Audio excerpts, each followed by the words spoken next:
skala besar, physical distancing dilakukan lebih tegas, lebih disiplin, dan lebih efektif lagi.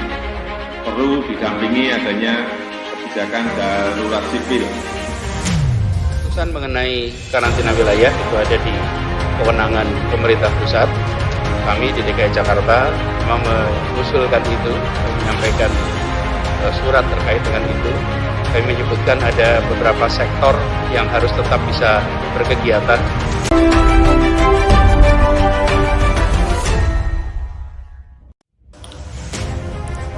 Pihak Istana Kepresidenan menyebut bahwa permintaan Gubernur DKI Jakarta Anies Baswedan untuk memberlakukan karantina wilayah di Jakarta ditolak.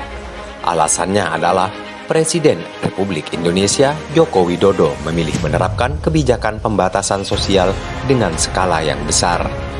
Kita minta kebijakan pembatasan sosial berskala besar, physical distancing dilakukan lebih tegas, lebih disiplin, dan lebih efektif lagi. Sehingga tadi juga sudah saya sampaikan bahwa perlu didampingi adanya kebijakan darurat sipil. Fajrul pun menambahkan, kalau pemerintah daerah masih dapat menerapkan isolasi terbatas di wilayahnya. Adapun isolasi yang dimaksud dapat diberlakukan di tingkat RT atau RW atau desa. Walaupun ada kebijakan, sebenarnya bisa dikerjakan nanti oleh Pemda dengan istilah isolasi terbatas, ada tingkat RT, RW, desa atau kelurahan dengan kebijakan gubernur, misalnya. Tapi kalau tingkatan nasional atau provinsi itu harus di tangan presiden, tapi presiden tidak mengambil karantina wilayah.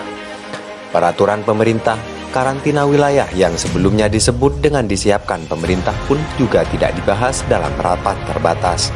Pembahasan hanya terkait pemberlakuan pembatasan sosial berskala besar dan aturan mengenai mudik. Sebelumnya, Gubernur DKI Jakarta Anies Baswedan mengusulkan 5 sektor utama di ibu kota Jakarta tetap berjalan. Jika karantina wilayah untuk DKI Jakarta diberlakukan, kelima sektor tersebut adalah energi, pangan, kesehatan, komunikasi, dan keuangan. Mengenai karantina wilayah itu ada di kewenangan pemerintah pusat. Kami di DKI Jakarta memang mengusulkan itu, menyampaikan surat terkait dengan itu. Kami menyebutkan ada beberapa sektor yang harus tetap bisa berkegiatan.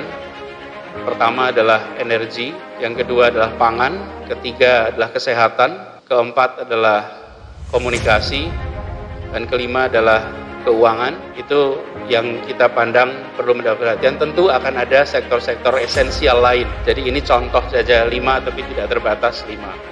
Artinya kebutuhan-kebutuhan pokok dan lain-lain tetap harus bisa berkegiatan seperti semula. Jadi 5 itu esensial.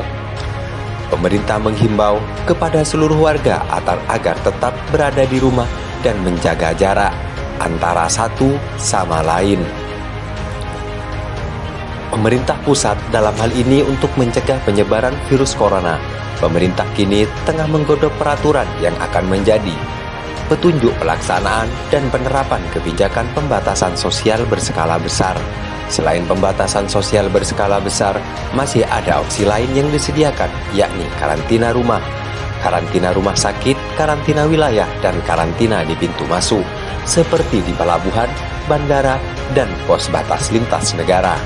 Menurut pasal 59 Undang-Undang Kekarantinaan Kesehatan Nomor 6 Tahun 2018, pembatasan sosial berskala besar merupakan bagian dari respon darurat kesehatan masyarakat yang bertujuan untuk mencegah meluasnya penyebaran penyakit.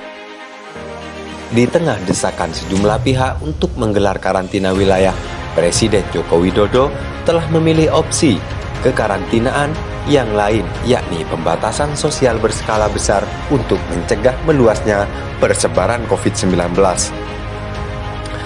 Direktur Riset Kor Indonesia, Peter Abdullah menyebutkan, kebijakan pembatasan sosial ini didasarkan oleh pertimbangan ekonomi, padahal seharusnya pertimbangannya didasarkan pertimbangan kesehatan dan keselamatan masyarakat.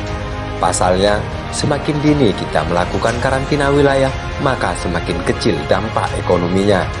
Justru, ketika semakin ditunda, maka akan semakin besar, karena warga yang terinfeksi semakin banyak.